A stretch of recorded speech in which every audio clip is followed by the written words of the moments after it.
Hello, Awesome. everyone. Hi. Hi. we Hi. fucked it. We fucked it up again. Absolutely. Hello, You everyone. speak first. Yeah, this is the Dread Pirate once again, and we had a delightful rant before the upcoming session I'm about to release, and it was very interesting. And it was about basically kind of new players, and Nick had some very good thoughts, but I thought we should clean it up a little bit, so we're doing it again. And we invited Davis to the call, but he's stupid. He's stupid, and he's fat and short, and yeah, so he's not coming. So there we go. What a But dick. yeah, he's a dickhead. So yeah, we are, and I'm gonna get off of Facebook. So Smart. yeah, okay. I fucked this up already.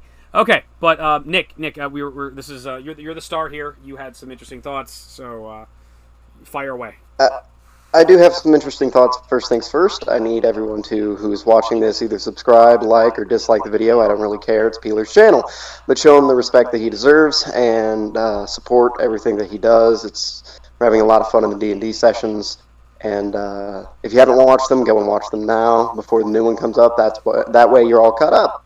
Yeah, Be great. thank you, sir. So first things first. There's a lot of things that I've seen. Now, Dungeons and Dragons is a game. If you don't know what it is, then I don't know why you're watching this video. But if you do know what it is, then obviously you understand it's a tabletop game where really it involves player interaction, and that is the number one thing. That is, it's probably in most people's opinions, and probably in the world, the number one tabletop selling game of all time, mainly due to the fact that it does bring people together into a player interaction. You can be who you want, whoever you want to be. There's a lot of customization in the game, and the game is phenomenal, and it's a lot of fun to play. And if you've never played it, please do. It's a beautiful game. But there's a lot of things that people do in the game that really irk me, that really get under my skin. And honestly, I think these players are very toxic in the way that they play. Now, I'm not saying that they can't fix their play style. I'm not trying to point anybody out, but there are people in, I guess you could say a community who play this game, who just ruin the experience for some players. And there are a few things that DMs do, though may not be ruining the game, do irk me a little bit and get under my skin as well. By and large, there will be a few parts wherever I am aggravated because of these things.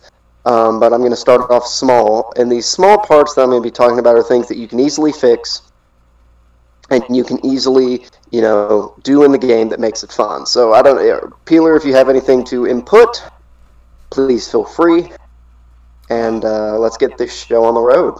I don't know if anything to add other than like very nice intro, and yeah, I want to say Dungeons and Dragons is the first and greatest kind. I think Warhammer might have come before it. It was like I don't know, the historian in me is like that, but it's definitely the most popular. And I think even if it's not the first, it's Gygax and friends were. It is the number one. It revolutionized. It We'll say. revolutionized. I think that's really what it had. Like basically, they were playing Warhammer, and which was just a tabletop like move your soldiers around and fight game, and they decided to focus more on storytelling. So it's like it kind of revolutionized it, and there are many great ones. Which is phenomenal. Yeah, there are many great ones to pick from, but I mean, Dungeons and Dragons is kind of like the greatest and like the most played, and I think it deserves it. There's a lot of good choices there, but it's like it's the most customizable. Yeah, there's another person I've been arguing with a little bit who would say World of Darkness is the greatest thing ever. It's like, yeah, how many people are running around playing New World of Darkness? Not a whole lot. Not a lot. Oh, well, the storytelling's not as good. I disagree, and so does several million other players. So, yeah. Nothing against New World of Darkness, but it's like nothing against it, and nothing against Pathfinder, because Pathfinder is phenomenal, but it is just 3.5 of D&D, really. Well, yeah, it's the same thing. It's like I don't even. It's like you're not a different game. Shut up. You're the same game. You're not a different game. You're the same game. You just added a few little sparkles in there. That's all you did. Yeah, it's the same game. But in all things considered, most players do abide by the core rules of the players. Now, if you of the book and the core things, and I have nothing against homebrew, because homebrew is phenomenal. And if you are looking for specifics on a custom character, go for it. But right now, we're just going to be talking about the base rule book and what you can do with it and what you shouldn't be doing with it, if that makes any sense. And we can go into homebrew a little bit later. And the first thing that I want to talk about is that what people will do, what you should be doing at least, in my opinion, is you should be, if you're a brand new player to the game, you need to be playing a class and you need to be playing a class and a race that you enjoy, for starters. But at the same token, you also need to understand that not all classes and not all races can join together and make a beautiful harmony. Not everything can do that. I brought this argument up earlier in the first rant, was that you can, but it's not the most optimal thing to do whenever you're playing a Dragonborn rogue. Yeah. That's not something that is optimal to do. Thinking about that. And you can't... Yeah, like, you got a 7-foot Dragon Man rogue walking around, and I thought, I was thinking, especially because, the last session we dealt with the session before the one we just did, which we're going to release, we fought fire giants. And it's just man...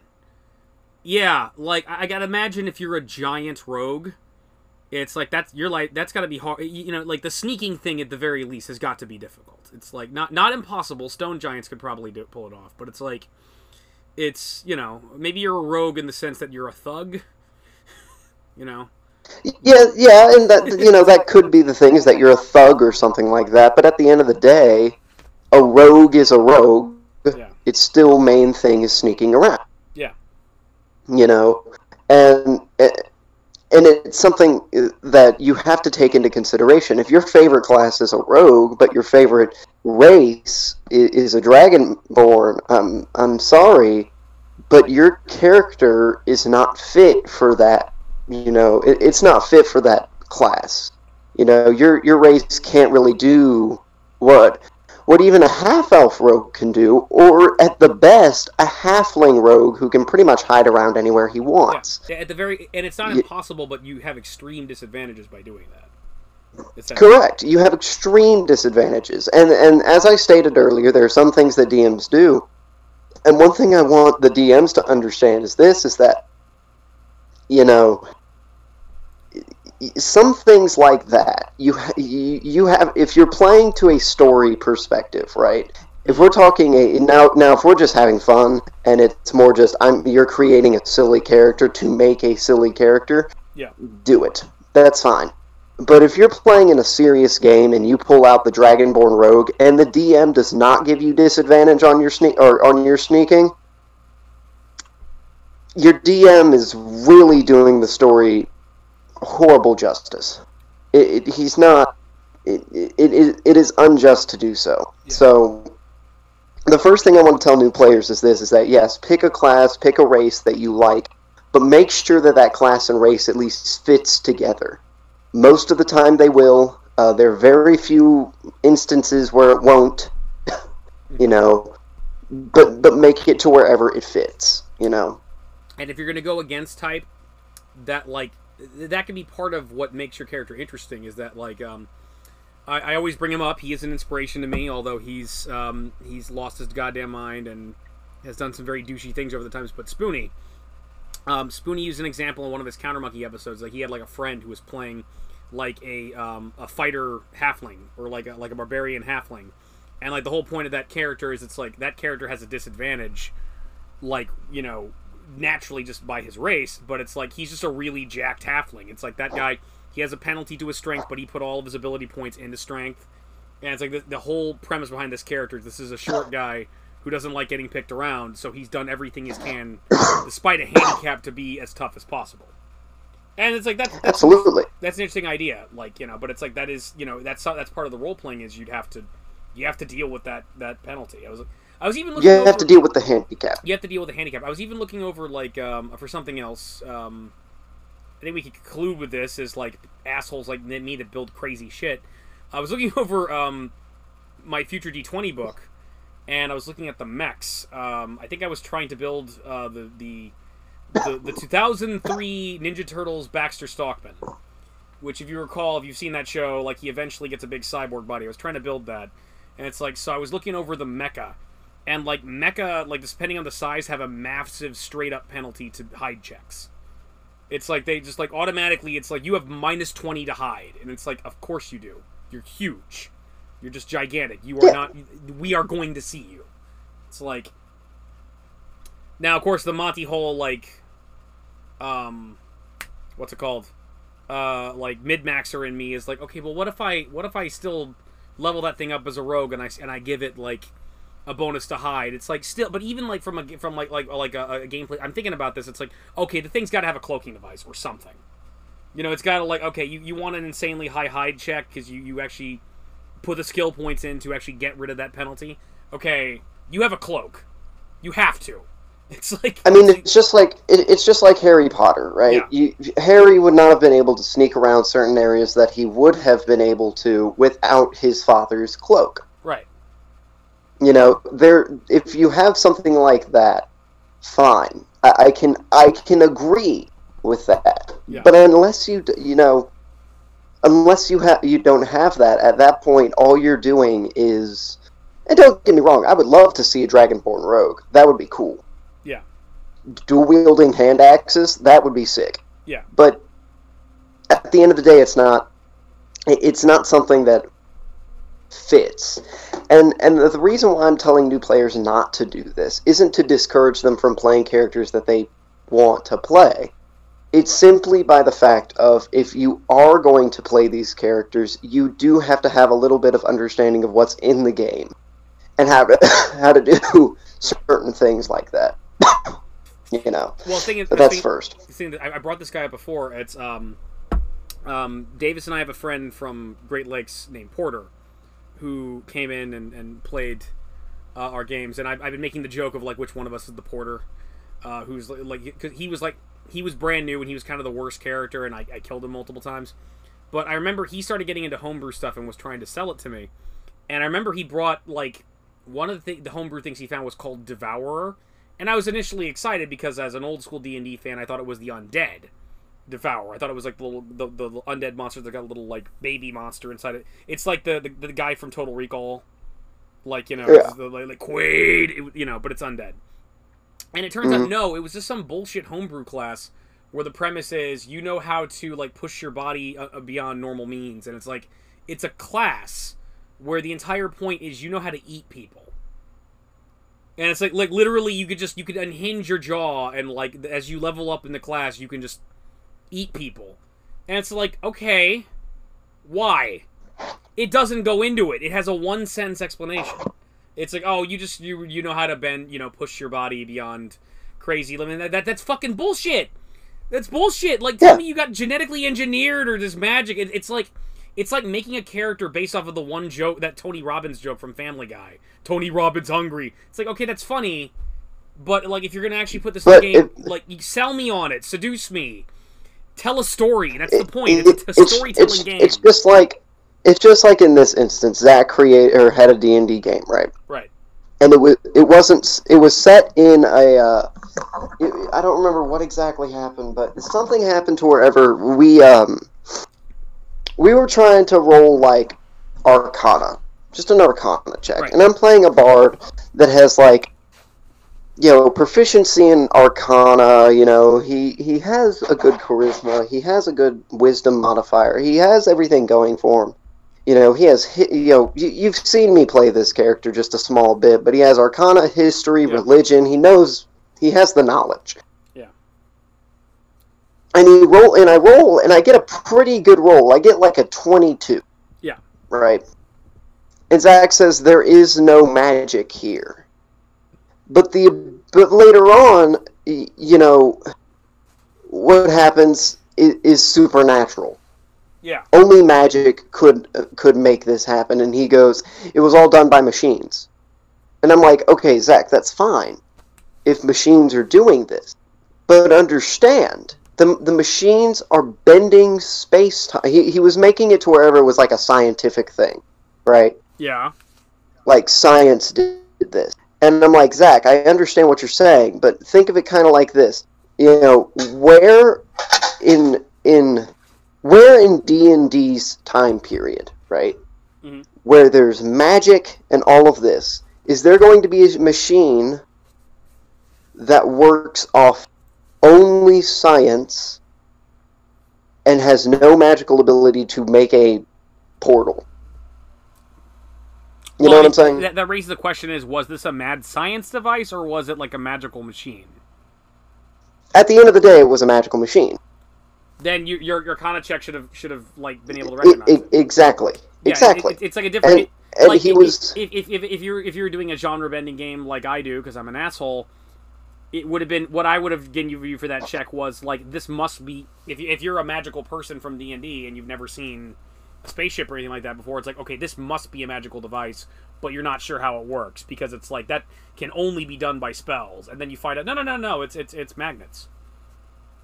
It's magnets. Actually, it was magnets. Yeah, that's what it was. It was magnetic pull. It's magnets, mercury, frozen mercury, and a little bit of algae. Tonight on Ancient Aliens. Yeah. Anyway, so, and that's the thing, is that it would have been fine if it was a different time period. I would have given him full credit. Yeah. The problem was that we were still in the D&D time period. Right. And so I was like, look, Zach, I mean, I liked his campaign. I liked the way it went. I very much so enjoyed it. The problem just was that it wasn't... There was an element that kind of made a damper on the story, because at the end of the day, it's an Arcana check, and he had to stop, DMing for a minute so that he could fix everything else. Right. Because everything else was based off of science, not based off of magic. Right.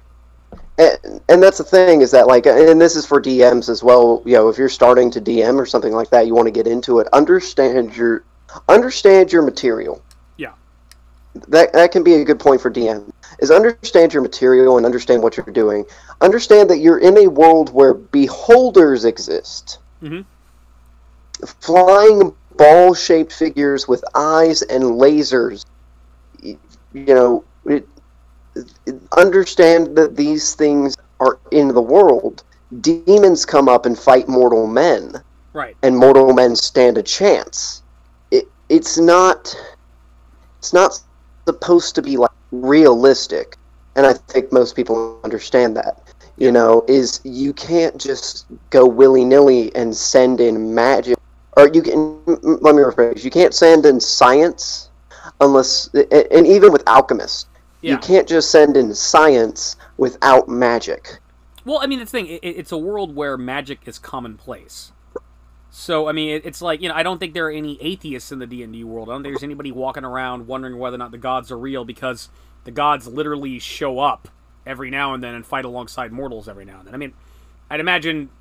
I'm not saying you can't do a game like that. You probably could, depending on how you structure it. But it's like, in Forgotten Realms, look, they know Kord's real. They know Bokab is real. They know Saloon is real, because they show up and say hi. It's like literally, like, it's where paladins and clerics get their magic from. So it's like, they have proof of it. Whereas if you're doing a setting in modern times, or you're doing modern D20, okay, well then it's more likely a hidden magic. It's like you could have questions for things like that and whatnot. So I don't know. Of course. But yeah, like in terms of just the world, it's like I think it's important to understand your universe and how your universe works, which is going to be dependent from dungeon master to dungeon master, especially if you're using different material. But I think, like, the general, like, the standard, generic, unmodified D&D setting is magic is real, people know about magic. And, there should still be wonder, and there should still be, like, the common man probably doesn't know about, everything about mind flayers. They probably don't know a whole lot about mind flayers, but they've heard of them. They've heard of them. You know, it depends on who you are in the setting. It's like, and that would be the standard Forgotten Realms. We know about all these creatures. They exist. They show up every now and then. People fight them. Adventure is a common profession. And beyond that, you can, it all depends on your world. And if people understand that, like, this is common, yeah, you know, it's gonna be problematic. So, of course. Yeah. And so another thing that I did want to bring up for DMs was that say your setting is in Neverwinter, right? Say that's where your campaign is held. Yeah. Understand, Neverwinter is huge, right? For one, the city of Neverwinter is gigantic. Yeah. And also understand that let's just say you're running and all of a sudden it says people come in and attack Neverwinter. Well, first off, let's get into this a little bit, is that you have to get past Castle Never to even get to Neverwinter. Right. You know, you have to get through those doors. You know? Yeah. So, really, your fight shouldn't be taking place in Neverwinter just yet. Maybe put it in front of Neverwinter, making it into the big giant field that's out there. And if people get through at that point, then you can continue the campaign. But again, understand your area. It's kind of like Attack on Titan. You got to get through the first wall, and then before you can get to the other districts, essentially. Exactly. Yeah. So now we have to get into another part. Is that understand that if you are a new player, you have to start off level 1. I don't think any DM will disagree with this. I think every new player needs to start off as level 1 so they can get the understanding of what their character can do. Yeah. Now we're going to get into the things that really start to irk me. Yeah. First things first. Do not overpower your character. Because if you overpower your character, and again, Homebrew's taken out because Homebrew has some broken shit. Mm-hmm. But they have broken shit on top of broken shit on top of broken shit on top of broken shit. Oh, yeah. I mean, they literally have a race. This isn't a class. This is a race called the Demigod that takes one part, or it gets a free class. I don't know if you knew this. I've looked at it before. I'm not gonna mention his name, but basically there was a guy that Davis and I played with at Great Lakes who he played like the opening session. Like essentially, I ran City of Spider Queen before this online version. The difference being is I threw more zombies in there. I made it like a zombie apocalypse, and I called it the Metal Chronicles. But like the first game I started with the group there was I had a one-off horror scenario, which you can find in Heroes of Horror, called To Grandmother's House We Go. And this guy played that character, and he wanted to be this is probably the best. This whole raid is probably good advice for me, or what I should be doing, because I keep letting people do crazy shit. He wanted to be like a god character, and I'm like, all right. I basically what I said is like, well, we're starting level as 10. And so it's like, sure, I'll let you play a god, but here's the thing. You've got to actually adhere to level adjustment. So based off of level adjustment, the most he could be was a quasi-deity, based off of deities and demigods. And so like gods go in divine rank. If you have divine rank 0, that means you have a bit of the divine spark, but you're not really a god. You've just got like divine energy in you. You're like a hero deity. Like you could argue that like Hercules. Yeah, well, not Hercules. Hercules is a demigod. He's higher. But like Theseus, actually, who knew Hercules. Okay, Theseus. Yeah, his ancestor, like Zeus was his dad, or like his great grandfather, something like that. He has the divine blood in him, so it's like that's a hero deity. 1 through 5 are demigods, so that would be Hercules. And then there's 6 through 10 is lesser deities. 11 through 15 is intermediate deities. 16 through 20 is greater deities, and 21 up is like over deities, which is like the modern Judeo-Christian concept of God. He's in the bunnies and in the sun, and it's like you don't even really have a character sheet at that point. And I don't know if this is accurate. I might change it a little bit, but I had a friend who basically had mapped out what the level adjustment would be, and it's like 5 levels per different rank. So in order to do this, he would have to be, the most he could afford was being, he was like a level 5 character, and he had divine rank 0. And he played a session with us, and we had some fun, but then, like, when I was getting ready to actually run City of the Spider Queen, he did absolutely nothing to me and Davis the entire time except argue about his character, and argue about how he wanted to be, like, a demigod.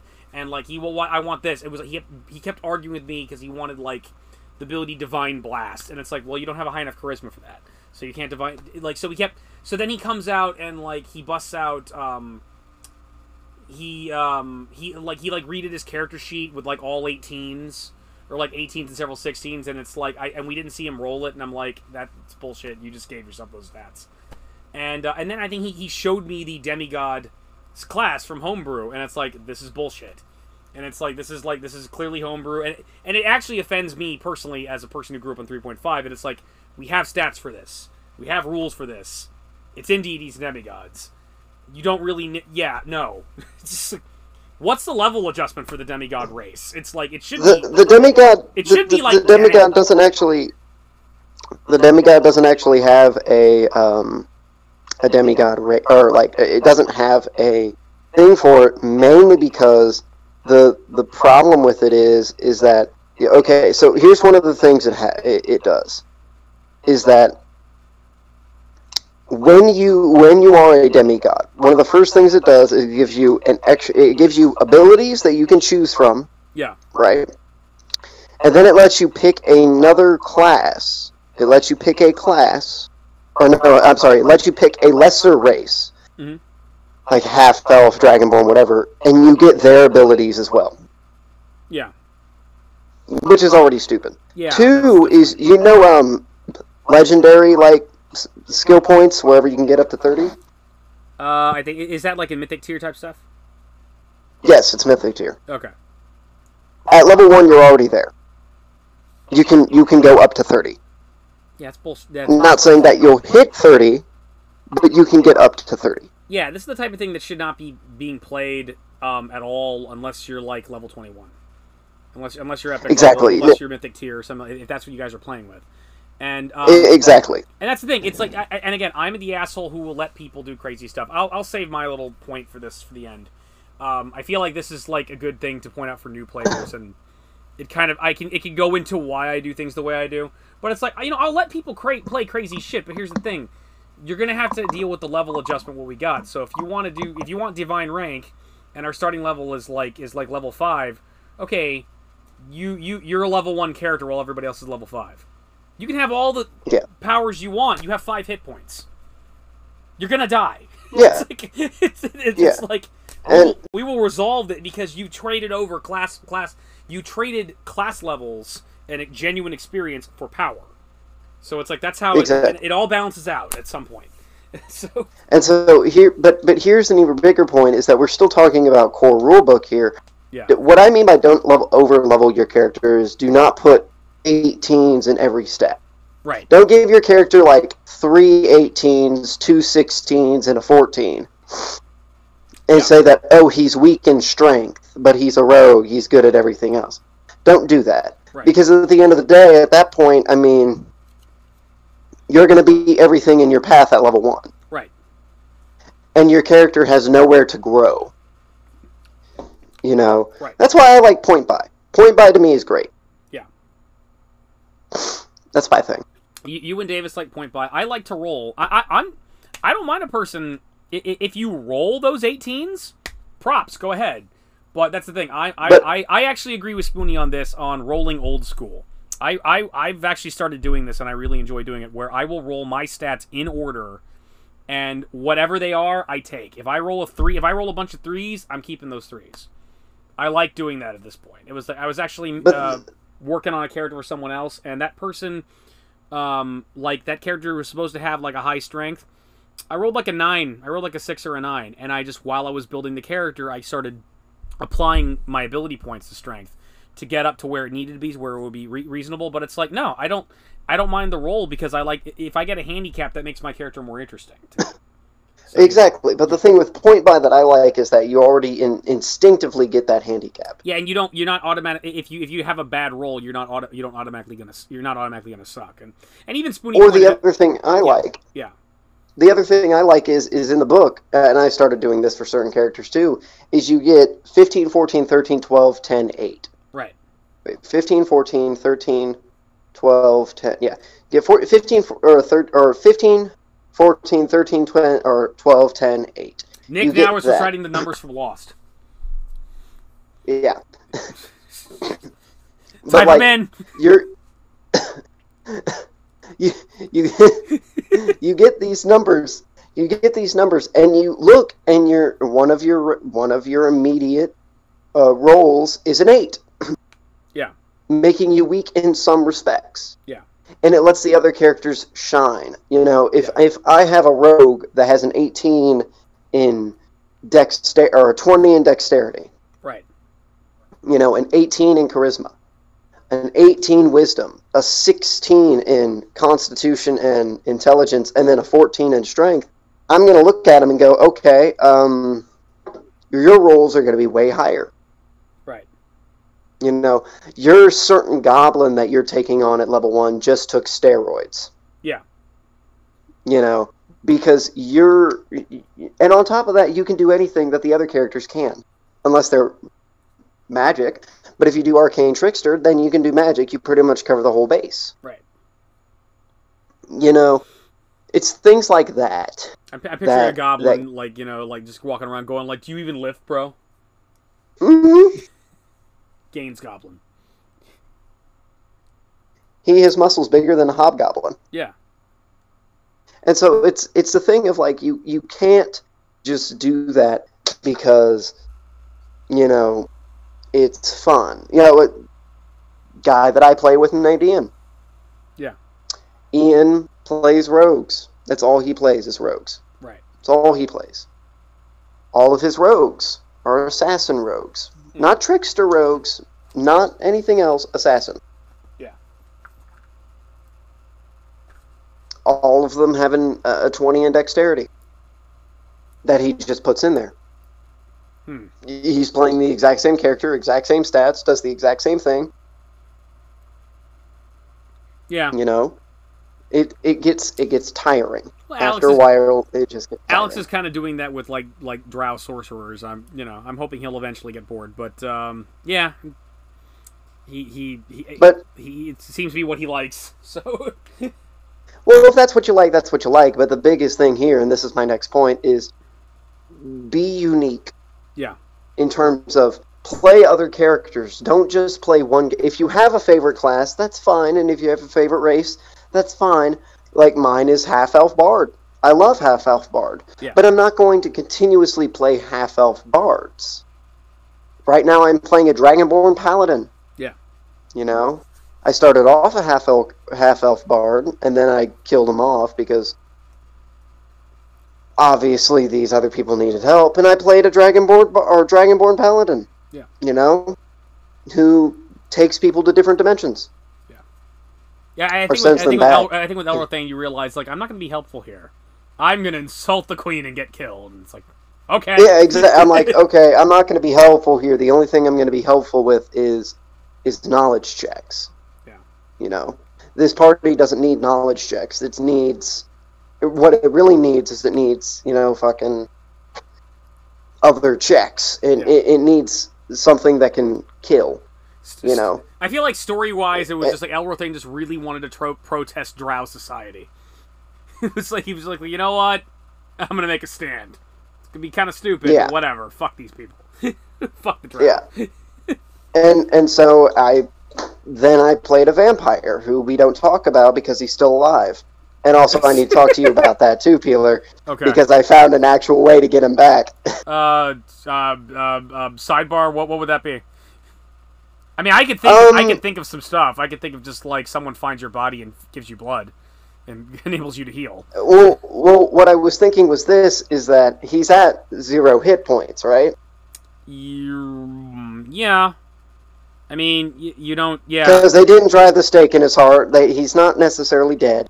Yeah, I figured like with your taupe word, I mean, we could argue you might be lower than that because your body's in Of course. Your body's in Pandemona, and your body is occasionally being lifted up off the ground and slammed into the ground over and over again, because that's what happens in Pandemona. But I mean, Of course. you're basically at 0 because your type of undead doesn't automatically is not automatically destroyed at 0, and you just have nothing to drink. There's no blood, so it's like there's no way for There is. Yeah, you know.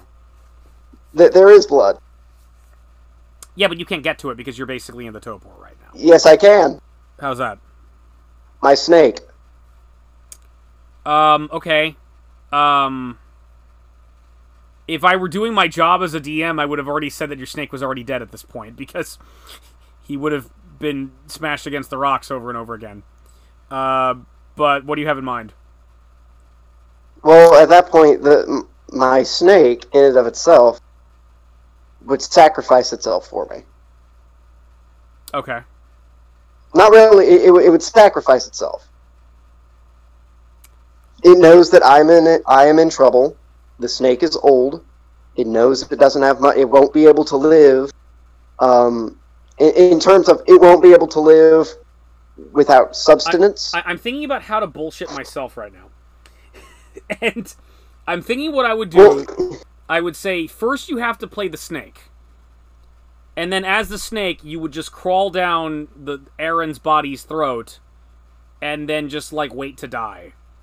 Actually, the way he could do it is very simple. The snake is intelligent. Snakes have a very good intelligence. Right. At that point, also he you're knows... It's a snake familiar, so, yeah. Exactly. So he would eventually return. It's probably happened before. Yeah. The snake is intelligent enough to know where the fangs go and where they're at. Yeah. And at that point, the snake could open or come into his mouth, or go into his mouth, pierce himself up against the, at least one of the fangs or something. Yeah. And at that point, Aaron is back up. Maybe not to full self, but back up nonetheless. Okay, so here's how I would handle this. That could work. What would have to happen is you'd have to be either playing the snake and instantly sacrifice yourself to feed Aaron. And then you'd be playing Aaron again. Or, like, next time, like, if Nadar dies, you would just show up as Aaron again, and that's how we establish how you came back to life. Because you're not really dead. I'm a World of Darkness fan, so you're in the Topor. You're in the long sleep. Exactly. Yeah. I'm not really dead. So all right. So if Nadar does die, we know who's coming back. Yes, and I mean then we'll probably instantly have a fight with Devdin and Spider-Man. But yeah. yeah. So we'll see if they live. Anywho, I can fix that by having Zadar show up again and just killing everybody. So it's like, But anyways, that was a perfect example of advanced play versus new play. Actually, a new player I like to think what I do is scenario. advanced play. I'm pad. That's what it is. It's not just frustrating the dungeon masters, is it? Moving on. No, it's advanced play. Yeah, okay, good. Because you're allowing your play, and that's another thing for DMs. Allow your players to actually think. Yeah. Allow your players to come up with ways to save their characters, unless you're a sick fuck who wants to kill your player characters, which in that case have fun. Yeah, they have fun and don't play with me. I've been there and done that. That's yeah. I'd love to have How to Be a Great Guy from How to Be a Great GM in here. It's like I think he would agree. It's like no, that's bullshit. It's like yeah.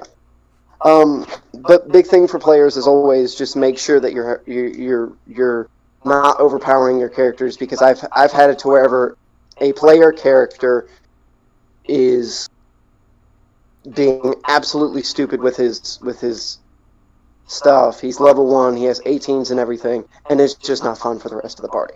Yeah. It's the min-max, it's the munchkins. Exactly. That was the problem with this guy who was playing a demigod.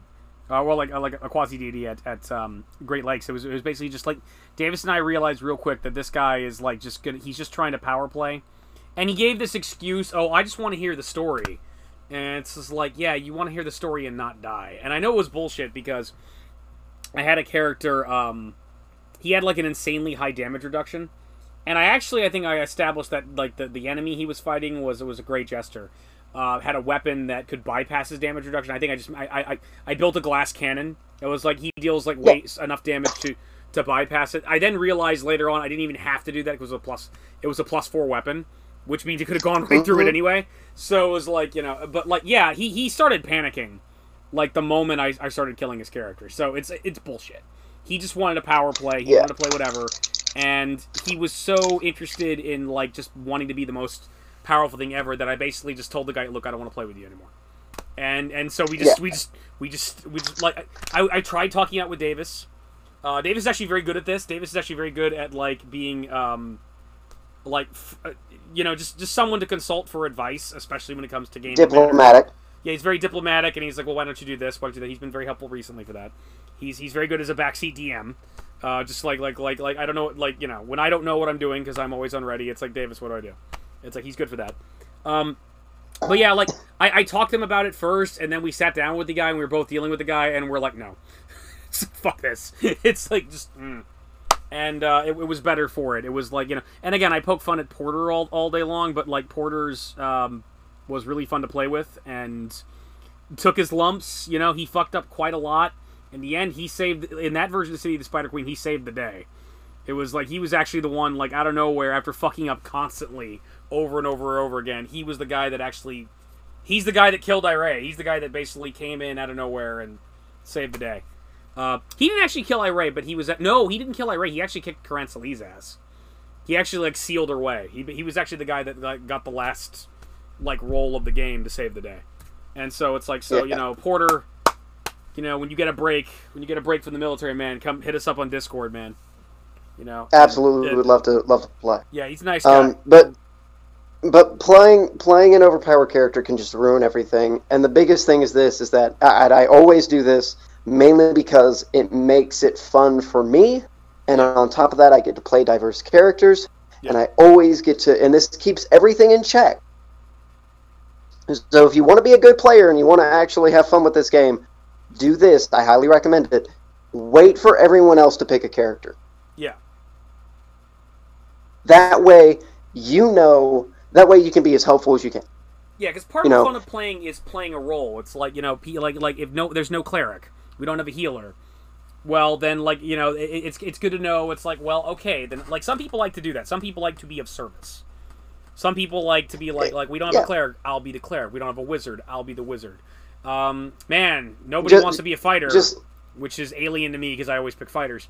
But it's like, oh, well, I'll do that. It's like, it's filling that role to make it a balanced party.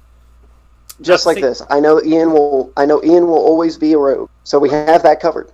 Yeah. I don't need to play a ranger or a bard. Right. I have it covered. Ray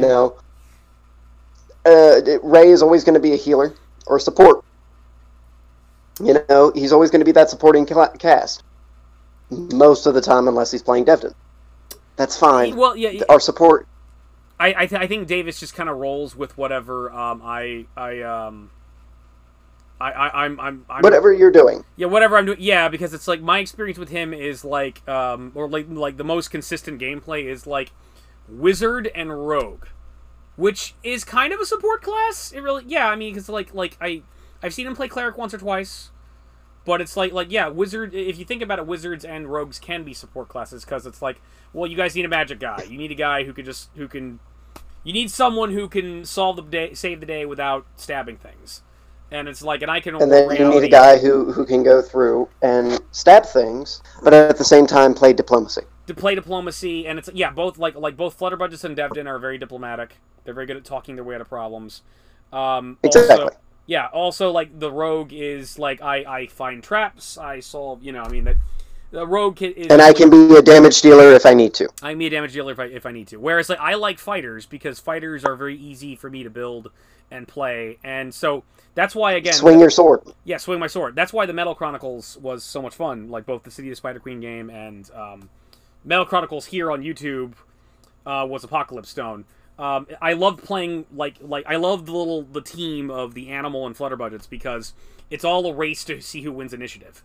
Because if Davis wins initiative, he's going to talk the bad guy down. If Animal wins initiative, he's going to kill whatever we're talking to. And it was exactly. And it was hilarious because every time like I beat him in initiative, he's like, God damn it. And it was like, nope, too bad.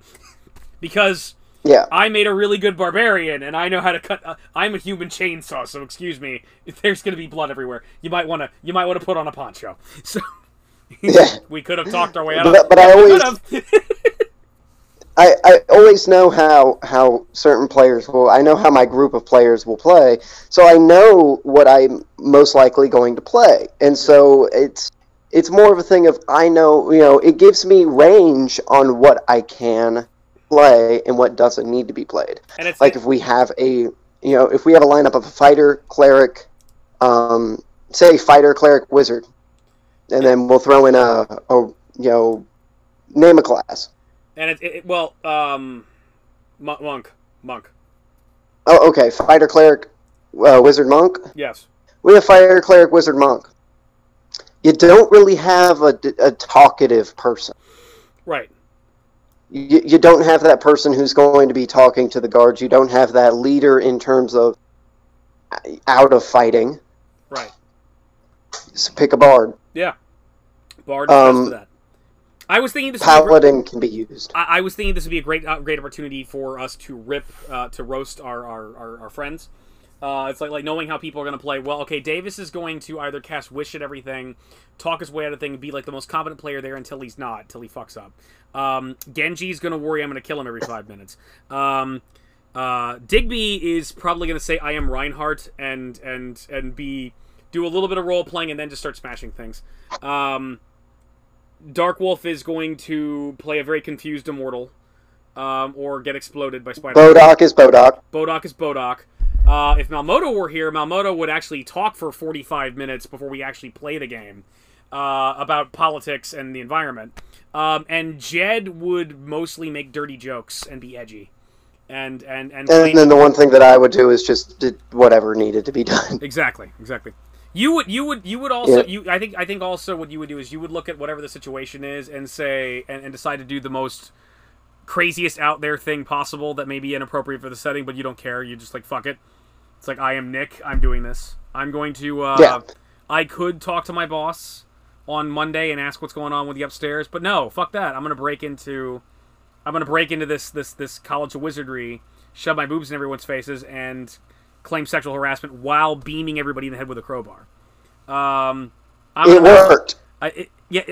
Apparently, yes. I'm going to mouth off to the Drow Princess and call her a whore. I'm going to... befriend a Bodok. You're going to befriend a Bodok. I'm going to eat a beloved NPC when she's clearly not out of her mind and probably get sort of killed by other two players. Yeah, well, she fucked up on that matter by hitting me, so... I mean, not my fault. She was confused. It was the realm, and I was hungry. It was the realm.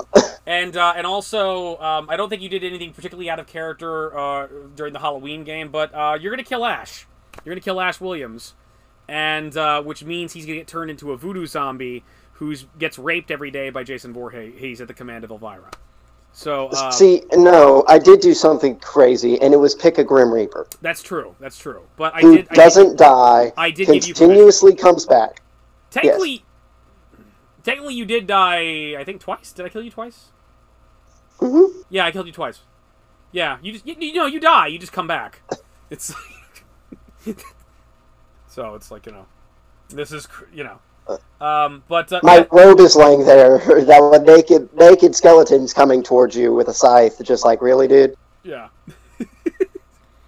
But yeah, just make sure you're filling a role. Oh, and I will be the person who this lecture is most important to, because like everybody else is like, I'm going to be a half orc. I'm going to be a paladin. I'm going to be the halfling. And like, what are you going to be? I'm going to play. I feel like exploring. I feel like playing Vin Diesel, not the character of Riddick, but the actor Vin Diesel. My class is charismatic hero. Yeah, and I'm from a modern setting, and it's just like this is in Forgotten Realms. I don't care, and it's just like get out of the game. It's like all right. Yeah. I will do this. But play Go ahead. play a character that fits a role. Yes. Don't be a peeler. Don't be me. Don't be me. Play a character that fits a role. All right. Don't now play that we've Spider-Man. now that we've gotten out of the basics. Yeah. And we've talked about what you need to do in order to be a good player. Now let's get on to the part wherever most people are do this and they're idiots for doing it. And the number one reason that they're idiots for doing it is because they're pretty much the worst people at the table or online or whatever you may be playing D&D on. They're the worst. Absolute worst. And they should stop playing the game unless they change, because it's getting ridiculous, and I want to slit their throat. And now we're adding in homebrew, because homebrew, though is awesome, can fuck people up. Yeah.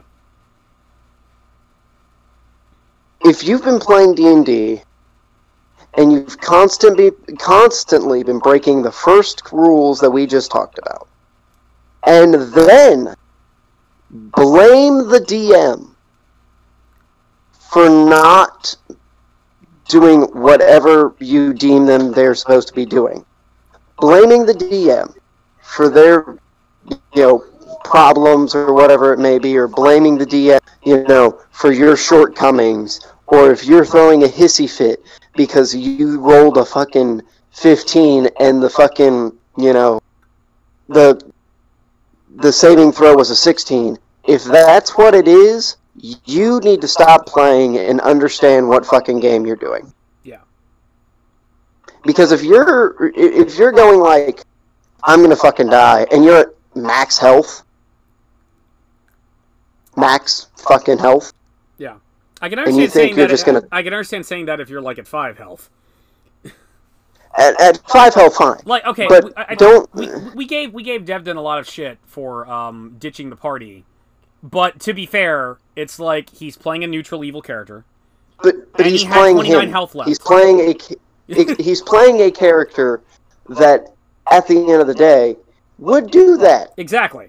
Is the thing. If you're doing something like that in terms of like in character, your character is ditching the party. Yeah. Because at the end of the day, that's what's best for that character, and you're playing an evil character. Like, if you're playing a lawful good paladin. Yeah. And you're at 5 health. Yeah. And there's still a dragon right in front of you, but you've been beating the shit out of this dragon, and this dragon looks weak as hell. And your party members are still fighting it, and they're just as weak, and you run off, I would kick you in the nuts. Yeah. Because at the end of the day, you're the paladin, you are good. You don't see Captain America running away. Yeah. Unless you're watching the original Captain America movie, which if you are, what the fuck is wrong with you? Oh, that's not the original. He steals cars. Oh no, I know what you're talking about. That's the that's the son of the writer of not The Great Gatsby. Is it like it was like I think so.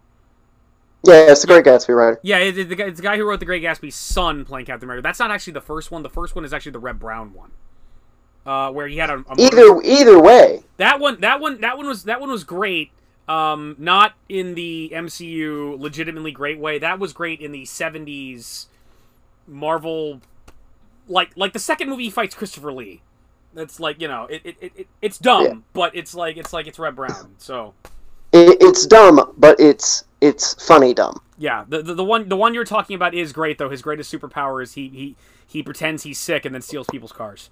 So that is hilarious, but you get the point. If that's what you're doing, I feel sick. Are you okay, Cap? Runs over to the car, takes it, and leaves them there. Now that I think about it, anyone who is watching that movie, good on you, because you're probably laughing. Yes. But at the end of the day, don't be doing that, because you play your character. Play your character. Don't play you. If I'm playing that version of Captain America, I'm going to do that. But if I'm playing proper Captain America, no. It's like... Here's the thing. Don't play a... Okay. This is what irks me a lot. Don't metagame. Proper Captain America should make a valiant stand against Thanos and say, as long as one man stands against you, you can't possibly win. Proper Captain America surprise saves Thor by picking up Mjolnir.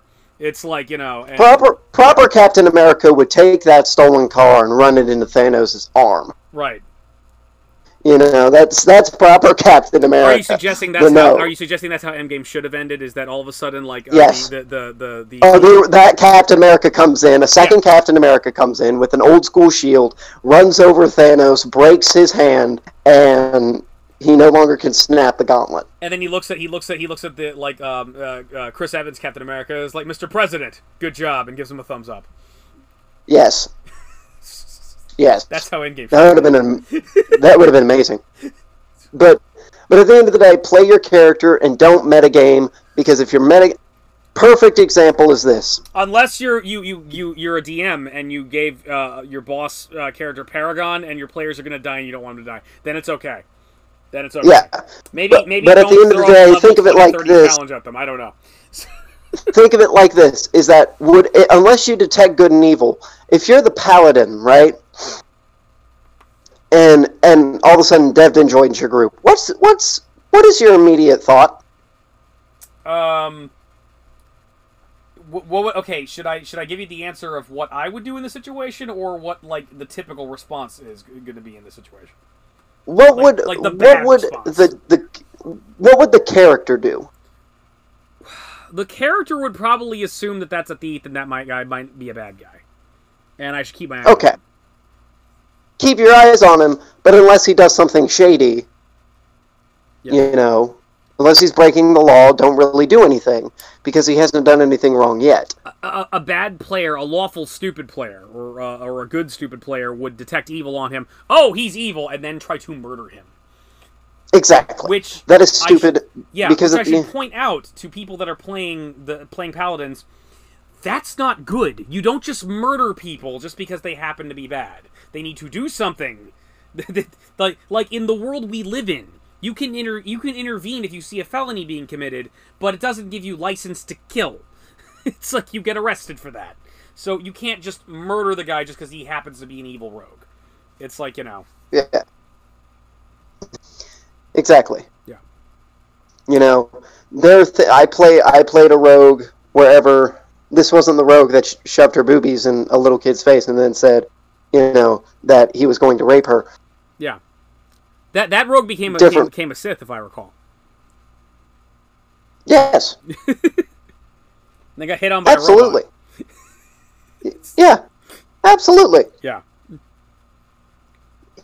But anyways, so one of the rogues I like playing is that the rogue specifically is lawful evil. He does not care about the law. He will break it. It doesn't matter. But the one thing he refuses to do is he refuses to kill people unless he has to. Yeah. He will commit crimes, but he will not kill unless he has to. It's like you're playing a smart criminal, a guy that doesn't want to get caught, that plans his heist over and over again. Doesn't take chances. He's not necessarily the smartest person either. He's not really he's not really intelligent. He's wise, but not intelligent. That's not the thing. It's literally, say he's robbing a house, right? Yeah. Wife and kid walk in. Mm-hmm. Husband's not home, but wife and kid walks in. Yeah. They're defenseless. They're screaming, they're crying, What he would do in that instance is immediately he would probably put down all of the money that he was about to take from them, and just take maybe the jewelry. Yeah. The expenses, the diamond, the gold, the jewelry. Maybe he probably put back the wedding ring too, because he would feel bad about that. Well, but he'd put down the money and he'd put down the money and go, stay safe, and walk out.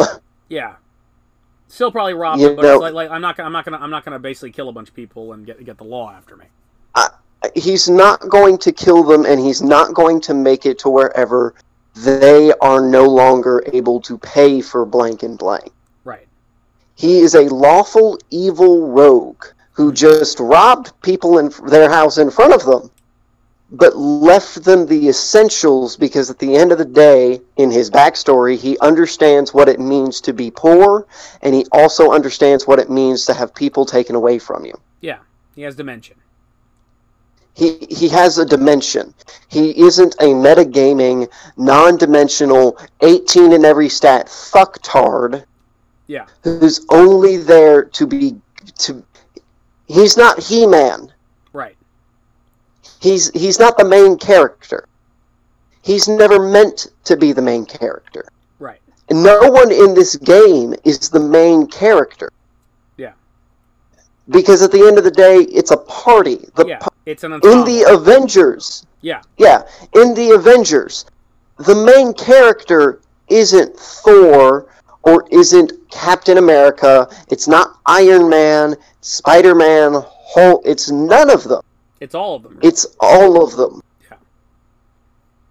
All of them have a role. All of them have specific weaknesses. Except Captain Marvel.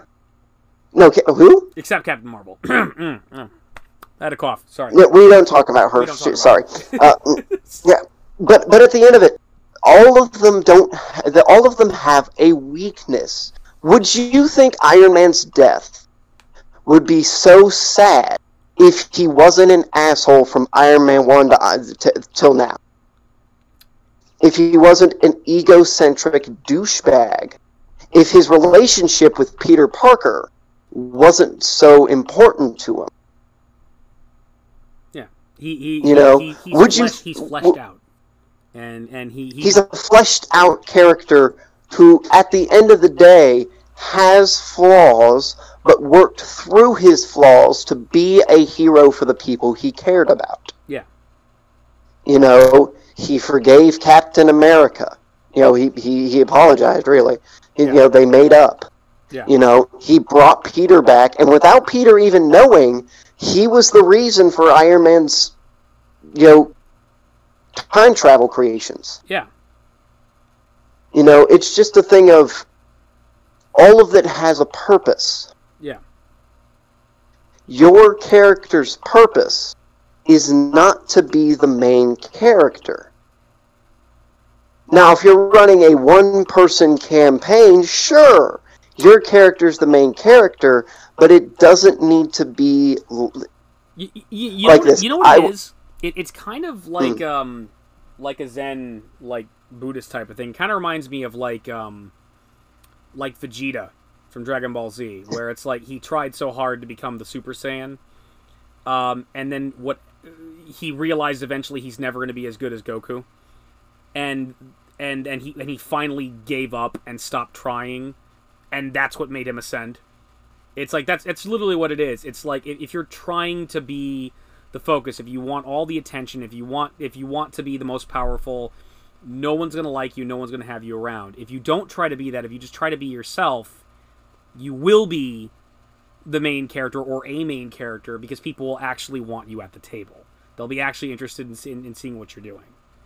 And that, exactly. It's like, yeah, it's a Zen type of thing. It's like you must give up your ego before you can realize you can achieve what you want. Essentially, before you can get that recognition. You have to not want it. For example, yeah. Mm-hmm. Biggest example I have, good buddy of mine named Jared. He makes phenomenal characters. He doesn't play them necessarily fairly, I will say. He isn't the best player, but he makes phenomenal characters. For example, my favorite character he ever made was Mama Uteski. Mm-hmm. Chubby black lady, looks like a lovely, talks sweet to everybody, but as soon as you touch one of her kids, yeah, she's going to beat your ass. Yeah. If you kill one of her kids, you're dead. Oh, yeah. Her weakness is her kids. One time, one of my rangers, very long-standing ranger, it's not Boromir, because Boromir is an actual character from Lord of the Rings. I don't remember his name completely. I'm going to have to... I can't think of it off the top of my head. It's been years since I've even played him. Has one of her kids. Mm-hmm.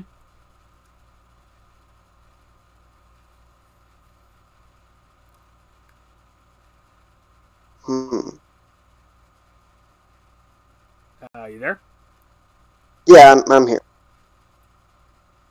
But, like, he has one of her kids. Yeah.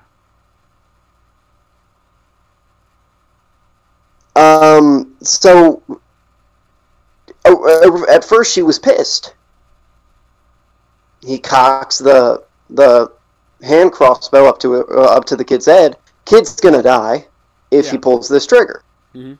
He says, all I want is a way out of here. I just want a way to get back to my town.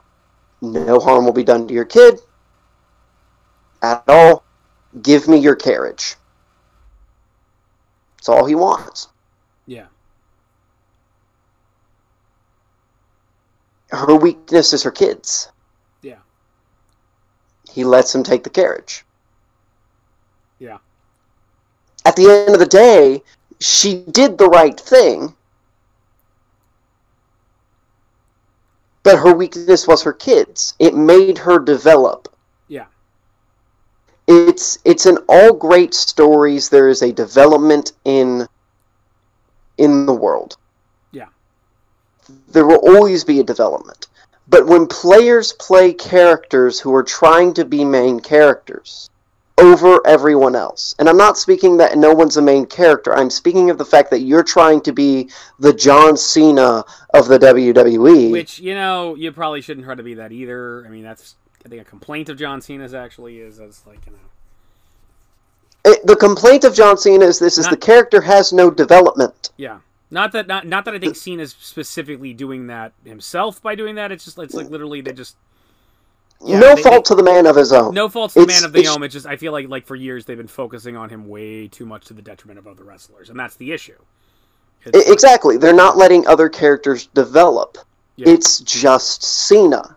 Yeah. Cena is a 16-time champ like Ric Flair, but the difference is that Ric Flair had a defined character and he lost. Yeah. In crucial moments, he lost. Cena never lost in crucial moments. Yeah. Until recently, which I will tip my hat off to Cena on that one. He has been telling them, I need to lose certain matches. Yeah. With props. With props. Props to him for making his character more fleshed out. Yeah. And at the end of the day, I think the best way I can put it, if we're still talking WWE, is The Undertaker. The Undertaker has the greatest character development I've ever seen in wrestling, and here's why. Besides, of course, the Golden Lovers, their tag team is phenomenal in New Japan, but at the end of the day, The Undertaker has one of the greatest stories of 20 years, going on 30 years now, of continuous character development. Yeah. Not all of his character development was great, but the biggest one was the streak. Yeah. He would win, and when he lost, it was heartbreaking because at the end of it, you invested yourself. And here's a big thing I always tell players is if you're playing a campaign and it's supposed to be serious, long-running, invest yourself in the character because and the other characters, because when those characters fall, if you like that character, you want to see that character get back up. Yeah. And that irks me too. Yeah. Is the fact that you people out there, and yes, now I'm talking directly to individuals now, because this is a huge thing that people don't get, is if you don't go out of your way to make your character interesting, at least. Yeah. If you don't make your character like this, I would love it if somebody did this because I think this would be a great idea. Give your character 20s in every stat, except for 2. And instead of giving them 20s, give them 0s. Or give them such a low number that it's a detriment to the character. Well, I'd give them 1, because if you gave them 0, you could potentially kill them. 0 in strength means you're so exhausted, like you have no strength and you can't move. 0 dexterity means specifically you're paralyzed. 0 constitution means you're dead. 0 intelligence means you are an automaton. And 0 in wisdom or charisma mean you're an object. So it's like you're not even like a robot or a zombie. You're like a desk lamp. That's why I'm saying give them a number to the point wherever they're still a person. Yeah. Like dexterity. You're paralyzed. You can't move. Yeah. But damn, are you a good cleric? Yeah. Oh my God, you're such a great wizard. Holy shit. You're like Stephen Hawking, the Stephen Hawking of wizards. You're playing a character, or at least make it to wherever, give them high numbers and everything else, but these two stats, they're so bad at them, Yeah, they're great everywhere else, but I think charisma may be one of the best ones to choose for a low stat, because at that point, you're so good, but you literally are nervous when you're doing it. Yeah, you can fight monsters all day, but talking to a person, you can't do it. Yeah, or you could even play on that. Like you're playing an asshole essentially. It's like you're so uncharismatic and awkward and rude that it's like you're like exactly. There's all sorts of ways to play it, or just you're nervous, or there's also what sorts of way to play low charisma. You're a great hero, but my God, are you a douchebag? Yeah, Jackie boy, and you learn throughout your journey. Yeah.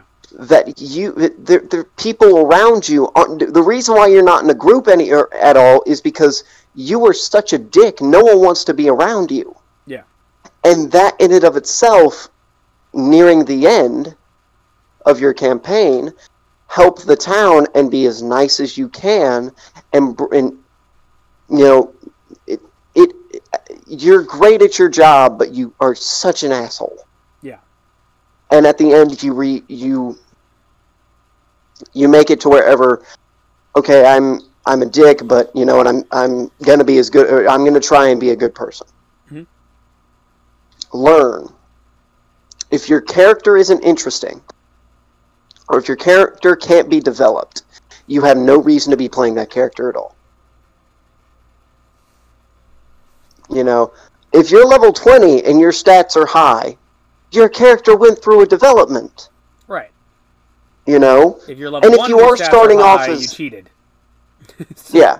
And here's my biggest thing as well, is that with players, if you're starting off with a level, like if you, for example, if Nadar dies and I bring a character that's level 20, I'm going to make him have a backstory. Yeah. Because at the end of the day, he's level 20, sure, but what is his background? What is his backstory? Why does he still have this flaw? What happened to his flaw? Yeah. Things like that. It's making your character complete. If you can't make your character complete, then you shouldn't be playing the character in the first place. Right. If you don't enjoy playing this character, you shouldn't be playing that character. If you can't get into this character, and you can't play this character, and you can't feel this character, and if you can't see this character's journey, and be happy with it, and be happy with how it's going, and be happy with the fact that your character is back from this battle with a dragon, and he's alive, and he's still breathing, then you shouldn't be playing this character. If you're not happy with that, then you shouldn't be playing this character. If you are, good job on you. You made a character that's worth playing. Yeah. And there's just a lot of things that people do.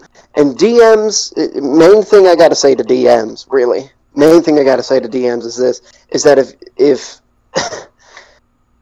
one thing, the first thing we touched on is that understand what your characters are playing and make it to wherever it fits into the story, and make it to wherever, if they are playing a character that does have a disadvantage, make that disadvantage, don't exploit it, but make that disadvantage mean something.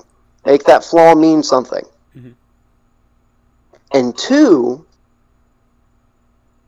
you need to understand that if you're playing a realistic game, make it real. Or like, what I mean by realistic is like, if you're playing a story and it's going to be a long campaign, and you're going to be with these characters for a long time, make it fun.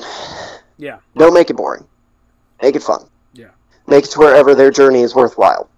You know, if you see something in the book that doesn't seem like it would be worth the challenge that they just went through, add a little bit more to it. If you think it's too much of what, you know, if they have to fight off 20 goblins and their only price is 10 gold. If you feel like that's not enough, make it worth it to them. Yeah. Make them want to come back to your table.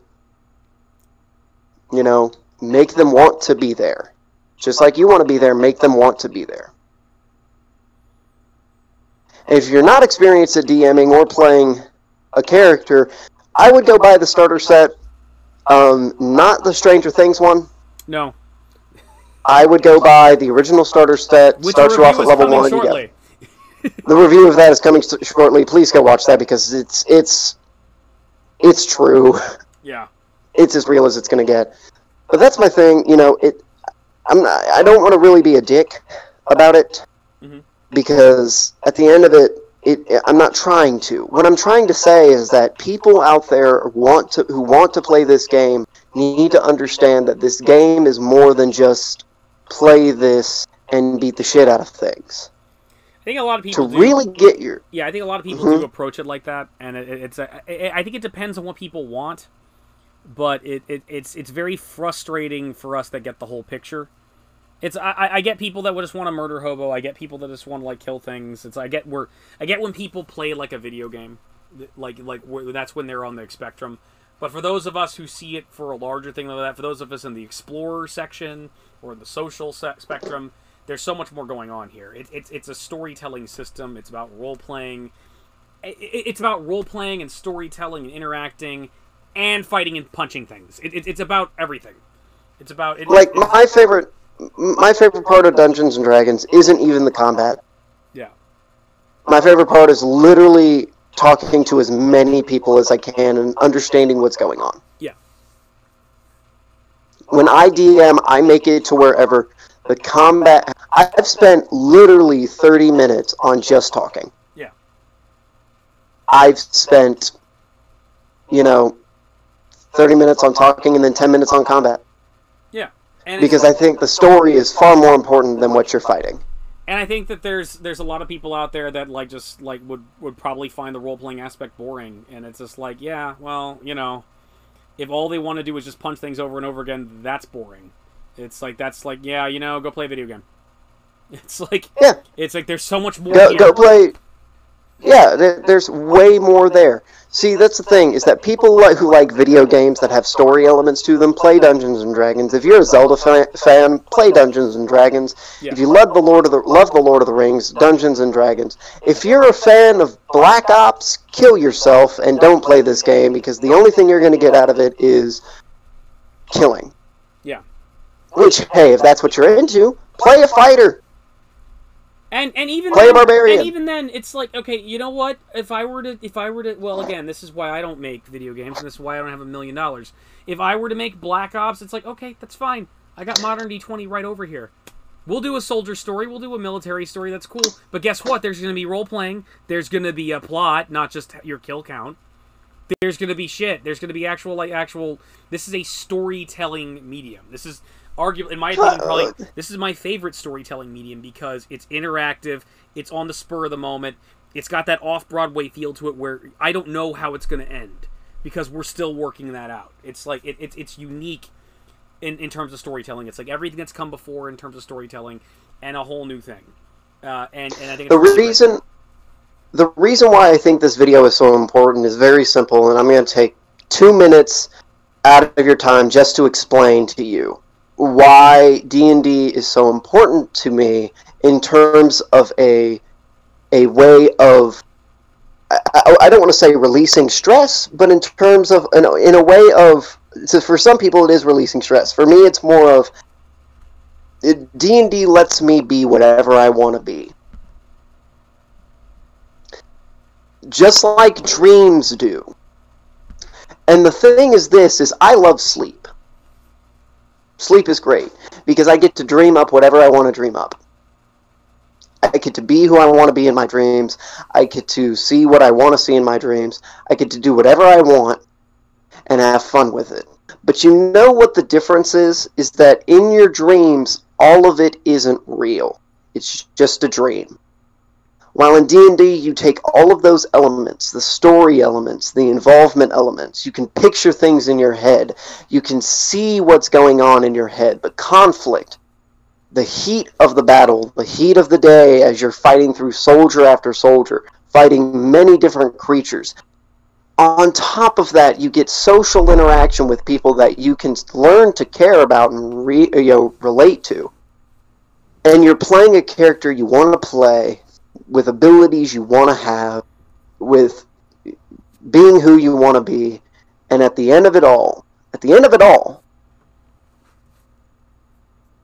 you get to enjoy a story, an actual story, and be a part of it. Yeah.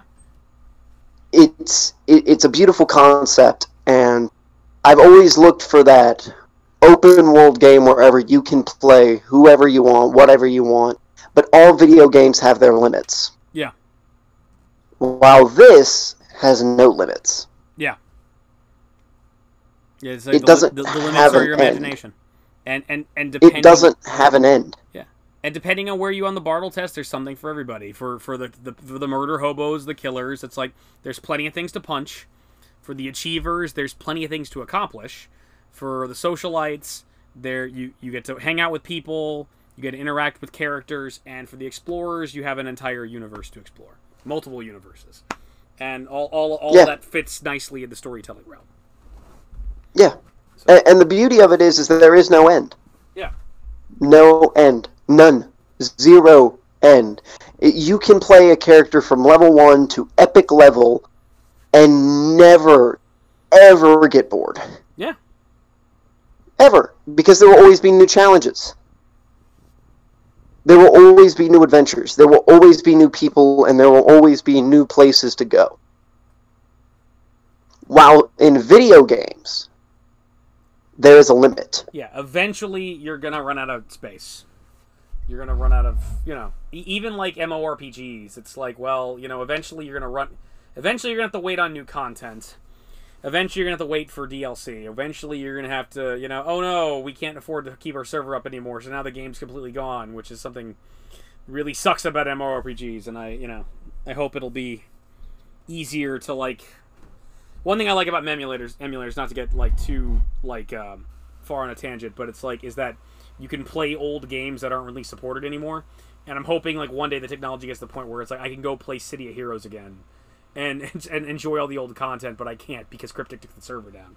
So, I think there are some... Well, it's just like this. I'm playing Neverwinter right now on my PS4. Right.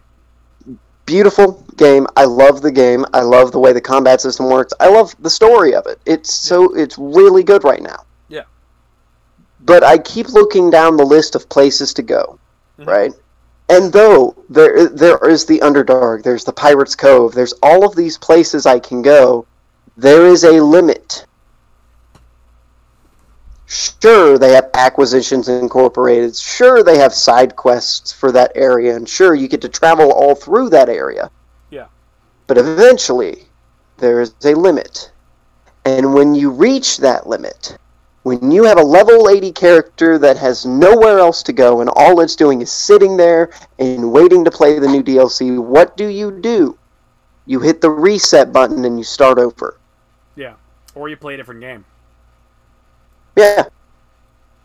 Just like in Skyrim. Skyrim, as good of a game as it was, though I'm not the biggest fan of it, I can admit it was a good game. Yeah. As good of a game as it was, and how beautiful the graphics were, how great the combat was, how awesome the story is, it ended. Yeah. Now Elder Scrolls 6 is coming out. And eventually that one's going to end too. Yeah. The only thing in D&D that ends is when your character dies. Yeah. But the beauty of character death is the reborn of a new character and making that character brand new. Yeah. And going on different adventures that, again, will not be boring or anything like that. I highly recommend for new players and new DMs to go pick up starter set for 5e. There's a big giant green dragon on it on the cover. It comes with dice, comes with pre-made characters. You ain't got to even make your own character or buy dice. Everyone can share dice if they want to. Yeah. And go out and play it. Give it a test run. And I guarantee, you will be astonished at how much fun this game is. My rant is over. Yeah. If you've watched this video, thank you for watching. I know it was long. It's literally an hour and 30 minutes of ramble. About an hour and 30 minutes. I did have something I wanted to add to it, though. Go ahead. Because I think like what kind of started this whole rant was I think like one of the main things to take home is that, especially like when you're starting off, you should start simple. You should like get to know how the game works and how it functions. Not to name names, but we both know someone who kind of plays like me and plays wacky stuff. And I want to get into that. And as much as I appreciate this player playing wacky stuff, the problem is that player also doesn't really know how to play just yet. And I think it's very important to really learn how to play before you start playing the wacky stuff. And it comes very hypocritical, I think, from me saying something about it. Well, here's the question, Peeler. Did you start with the basics? Yes, I did. Yes, I did. My first D&D character. Did you learn how to play the game? Yeah. Yeah. It's not hard. Yeah. It's not a knock on yourself. It's not a knock on anybody. It's just the simple fact of, if you learn how to play the game, then you can go into extra things. Yeah. You know? And so it's like this. Playing crazy shit like playing, Spider-Man or Overwatch characters, yes, would, like, you know, yeah, if you once you get the hang of things, by all means go nuts. There's like something I've been very critical of DMs is like, let me go into my backstory a little bit here.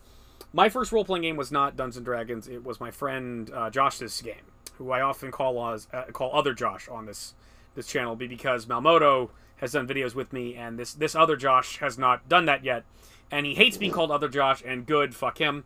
It's what he deserves. I love you, man, but yeah, you know, right in your face. But he and I started playing role-playing games in high school, and his game was comic book based. It was based on comic books. I think the first game I played with him, I was playing Spider-Man, actually.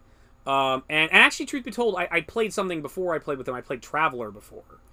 That was like my first role-playing game ever. But basically, like, when I really kind of fell in love with role-playing games was his game, which was all about comic book characters. And it was like, his system was based loosely off of the old Street Fighter World of Darkness game, which he kind of adapted and changed up a little bit. But basically, it was great because I learned about role-playing and learned about acting through it. Because like our setup was like, okay, you know comic books, right? You know Spider-Man, you know Wolverine, you know Superman. Yeah, you know how they act. Yeah, okay, do that. You can do everything that those characters can do, and just act like they act. And it was a lot of fun.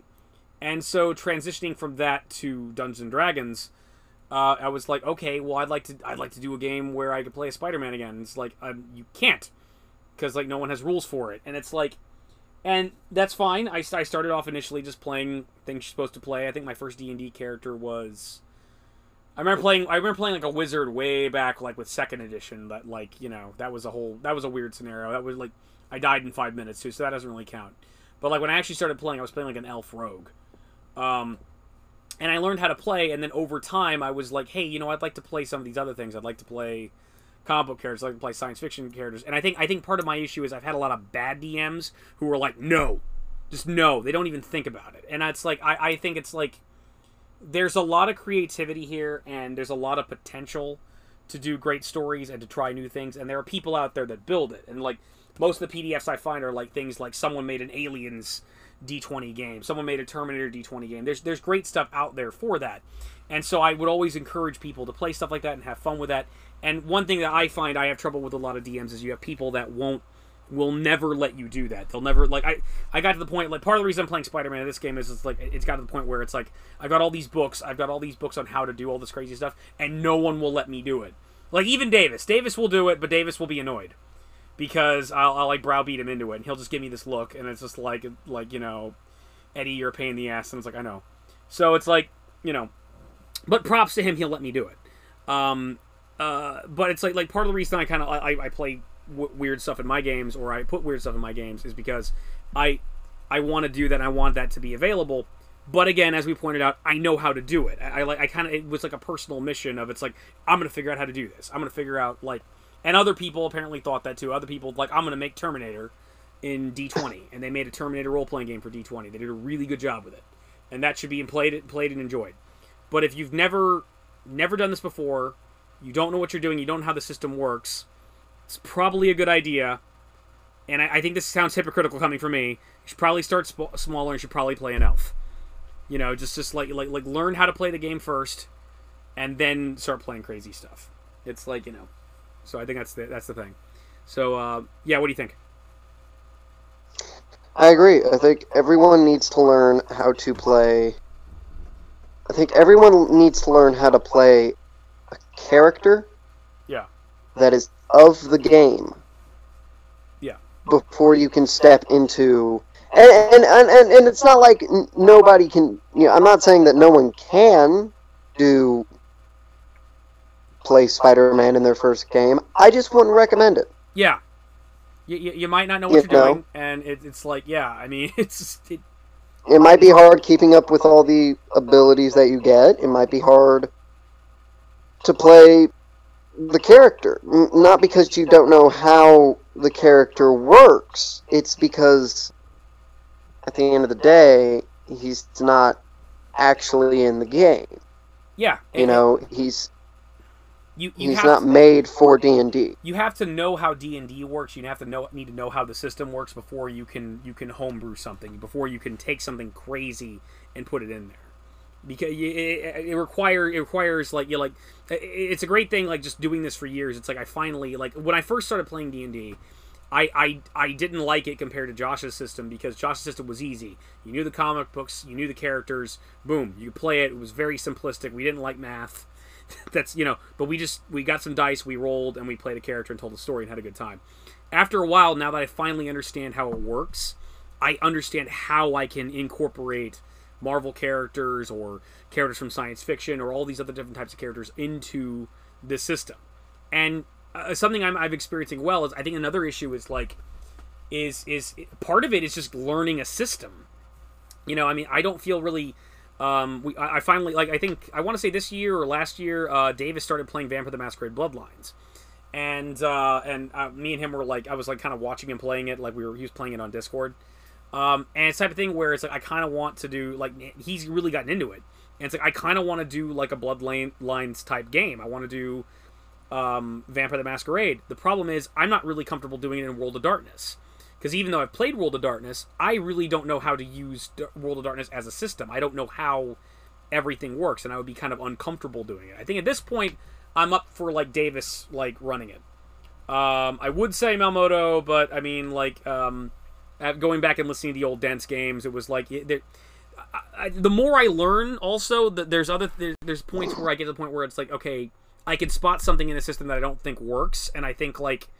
World of Darkness is one of those ones where it's like, I really don't like the combat in that, or at least the way Melmoto was running the combat in that, and it's like, if you take lethal damage, well, there's a chance you're going to pass out, and it's just like, and it's the whole thing, it's like, oh, because it's storytelling, and in real life, that's whatever, you could say all you want, trash talking Dungeons and Dragons, and it's like, oh, you get hit, and you didn't delete my hit points so I don't fall over.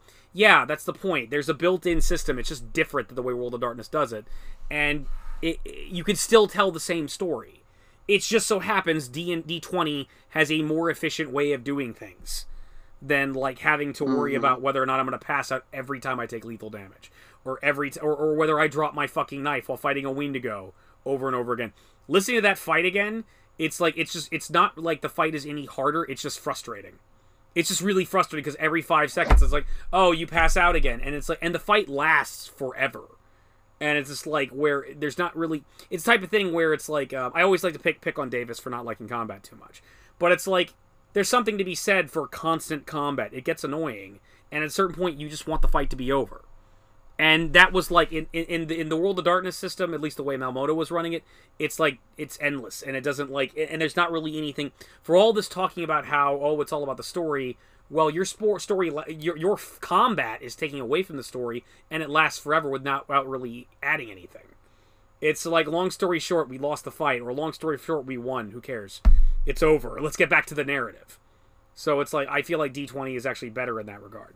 But I'm not, yeah, I mean, that's the thing. It's like, I'm not necessarily, I think part of the issue with homebrewing stuff is, if you don't understand the system yet, you don't understand how things normally work yet, then that makes the homebrewing less special, because you don't know how you're doing things differently, and how that's special.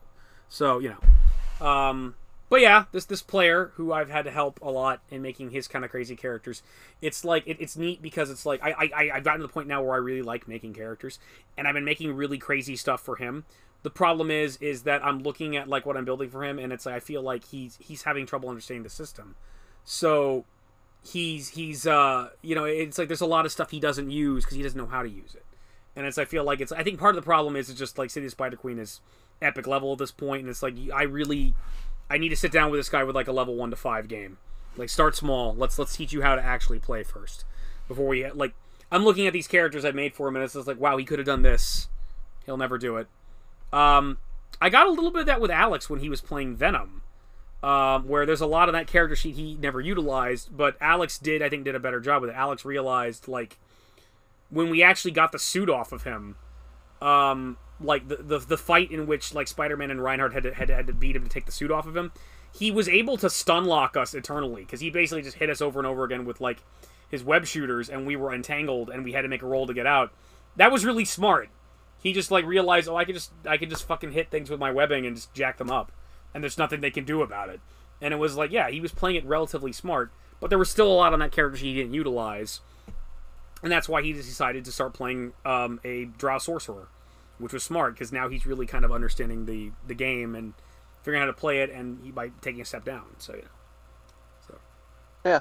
I think that's all I've got. So. Yeah. But overall, just play characters you like. Yeah. But make it to wherever it's fun for everyone. Yeah. You know, just take what we said into advice. Yeah. It's something that'll help you out tremendously.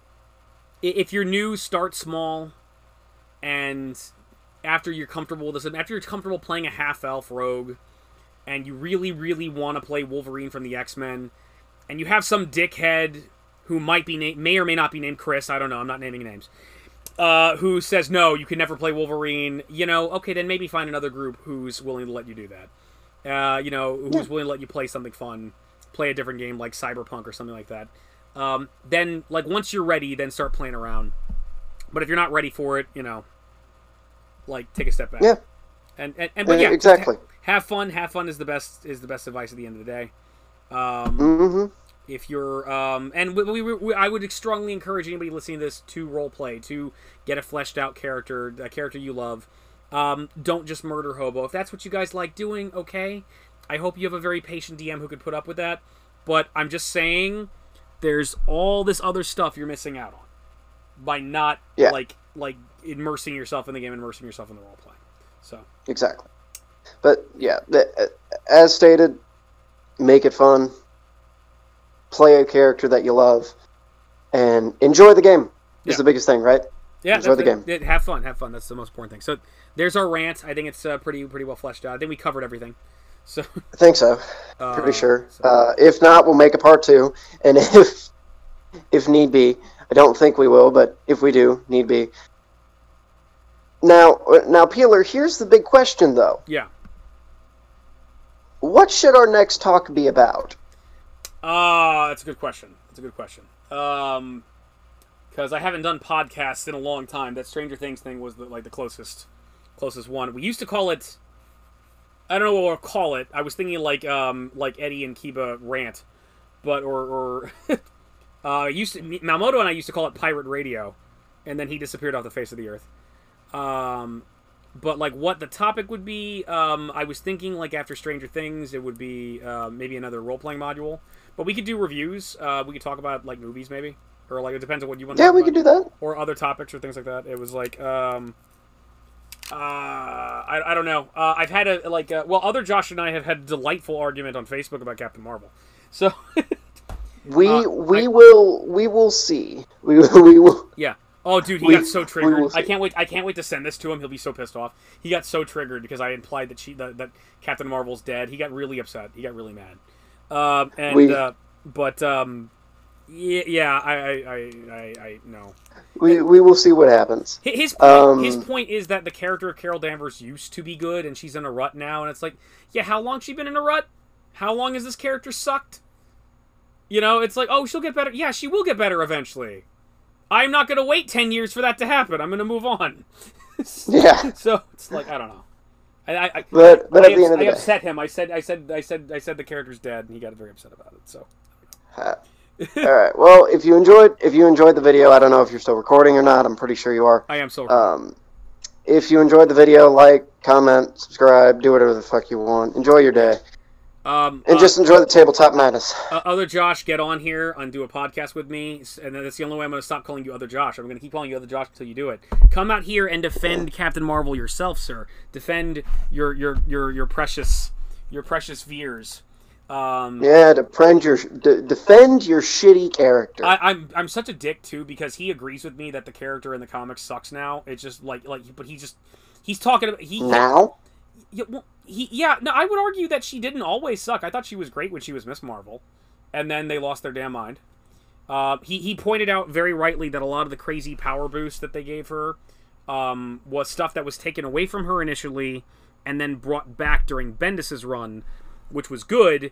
And then I want to say around Secret Empire, the SJW takeover occurred, and she became crap along with every other character. We could talk about Natalie Portman being Thor, which I still am kind of in disbelief about. I can't believe that it's but everyone hates that story, and nobody liked Natalie Portman in the Thor movies. That's why they hand waved away the relationship in Thor Ragnarok. It was like, and people love that movie. Why are you bringing her back? It's like, I don't... What? Hey, man. I'm looking forward to Guardians of the Galaxy 3. That way I can see, my main man coming. Yeah, exactly. It's like, I don't know. I ain't going to write the MC. A lot of people... I will say that, I think people do get overreact a little too much on this stuff on YouTube. And it's weird. It's a hard balancing line, because it's like... I agree with people like Jeremy from Geeks and Gamers or World-Class Bullshitters about the stuff going wrong with Star Wars. I agree with Ethan Van Sciver on a lot of stuff in the comic book industry. But I'm not a Republican. You know who's coming to... What's that? You know who's coming to Guardians, right? Who is coming to Guardians? Bodo Ray Bill. Oh, fuck yeah. Oh, that's awesome. Oh, dude. That's about time. I'm looking forward to it. I want... Because what does Thor have right now? Thor has Stormbringer, and I assume he has Mjolnir. He has Mjolnir. I'm pretty sure he has Mjolnir. He has Stormbreaker. Yeah. And what is Bodo Ray Bill's Mjolnir called? I actually can't remember what Bodo Ray Bill's Mjolnir is called. Stormbreaker. Oh! But wait. I thought... Was it always called Stormbreaker? Yeah. Okay. Because I thought Stormbreaker was just the name of the axe, which was used to kill Celestials. Like in the regular comics. This is why Other Josh needs to get his ass on YouTube and join us on a Skype call so he can correct me, as he pointed out. Because I was super wrong about all my Wonder Woman and and Captain Marvel facts, and he's the comic book guy. He could correct me. He needs to man up and get on a podcast. He needs to get on a Discord stream. Stop being a bitch, Josh. Get up on here because he could point these things out. But yeah. I'm looking forward to Guardians 3. Again, a lot of these people are screaming about Ethan Van Sciver screaming about this stuff, and it's like, I get it. I'm down with that. I appreciate what they're saying. That said, and I'm thinking specifically of Ethan Van Sciver, I'm not a Republican. I'm not an alt-righter, and it's just like, I don't feel comfortable when people start screaming that feminism is bad. all the time. It's like, look, it's not that feminism is bad. It's just that crazy feminists are bad. I like the moderate path here. It's like, look, I feel like, So, yeah. so I just looked up Beta Ray Bill's weapon, yeah, what it looks like, everything. yeah, Literally, it's Stormbreaker, okay, and it has a hammer on one end and an axe on the other end. okay.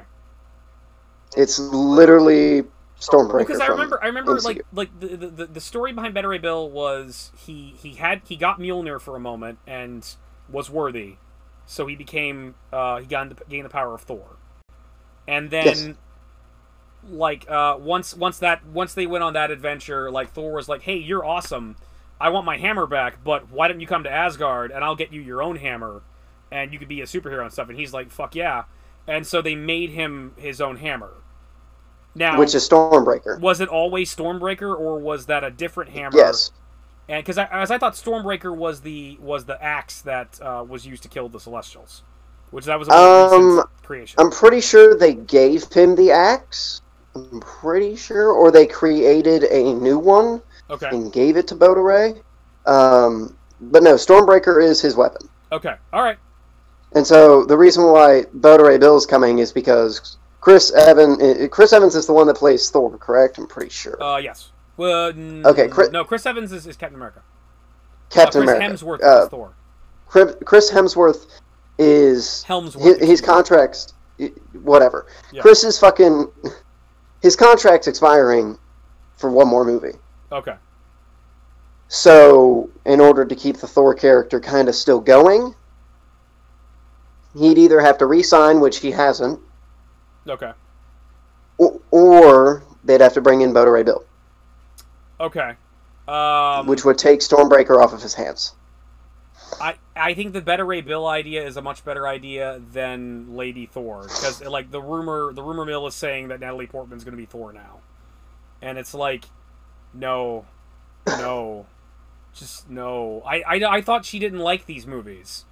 I thought that's why she left. I like, why are you here? It's like I don't know. we hand waved you away in Thor Ragnarok. Why are you back? I don't understand it. I don't know. But I don't know why she was in Endgame. well, I think that was just establishing continuity. I don't think like any of her scenes in Endgame. I don't know. Maybe I thought all of her scenes in Endgame were just like recycled footage from like Thor. No. World. No. Yeah, or like that was actually new footage. I mean, she didn't say anything. It's just like, I'm here now. Wait, okay. Are you and me talking about the same lady? The one who is riding the horse, right? No, that's Valkyrie. Okay. Who? Natalie Portman, as in Jane Foster. Jane Foster. As in Thor's girlfriend. Oh! Yeah. Oh, God. Yeah. Oh. Don't you want to see a movie with starring her as Thor? Yeah. She's stupid. Yeah, she is. She was like... And yeah, all of her scenes were literally just... It wasn't even from Ragnarok, dude. Yeah. She wasn't even in Ragnarok. She wasn't in Ragnarok. Yeah, she was in Thor. She was from Thor. She was in Thor: The Dark World. That's like, it's all like, I think. Yeah, those it's all are all backfoot. just, yeah, that's all just scenes from Thor: The Dark World, just redone. There's no actual like new footage. So, but no, you see, okay, if I recall, and again, it would be great if Josh were on the call for this, but it's like around the time of Secret of like Battle World, which was like Secret War 2, they reset all the characters and made new identity. They were like making legacy heroes, and I think part of their mission statement for that, the reason initially was like, we're gonna make Falcon Captain America, was they were actually trying to set up ideas for the MCU to like make new stories for it, which really was unnecessary. Well, Falcon as Captain America makes sense because he is Captain America in comics. Well, but the reason why he was Captain America in the comics was because of this. They were literally like setting that up, like while the movies were coming out and they were doing well. And it's hugely popular. Falcon Captain America. Mm-hmm. In the comics, it's popular. A lot of people. There are a lot of people that hate it. There are a lot of people who do hate it, but at the end of the day, I mean, the popularity is more than the Bucky one. I think I think the idea of making him like Captain America, at least temporarily, is a good idea, and I was initially on board with that. I think the problem was Nicholas Spencer, and Nicholas Spencer was writing it, and he wrote Secret Empire, and Secret Empire is the storyline where they decided that Captain America was Hydra this entire time, which is fucking retarded. Yeah. It is. And yeah, that's like, you know, so, and again, that's when the SJW invasion kind of took hard.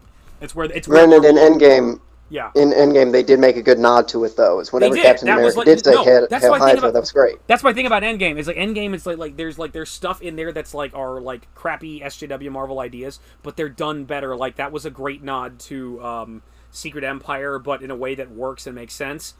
At the end when he's again, I think you and I both agree that Captain America had like one of the best arcs in the story, and like yeah, I mean for me it was like I think even David. Okay, I don't want to throw Davis under the bus, but Davis when he was watching it with me, he did start crying. He did start crying when Peggy and him were dancing, and it was like yeah, dude, I'm right there with you. It was like I was like yeah, I think Captain America's arc is just so beautiful. Like by the end of Endgame, and even him he's passing the shield to Falcon.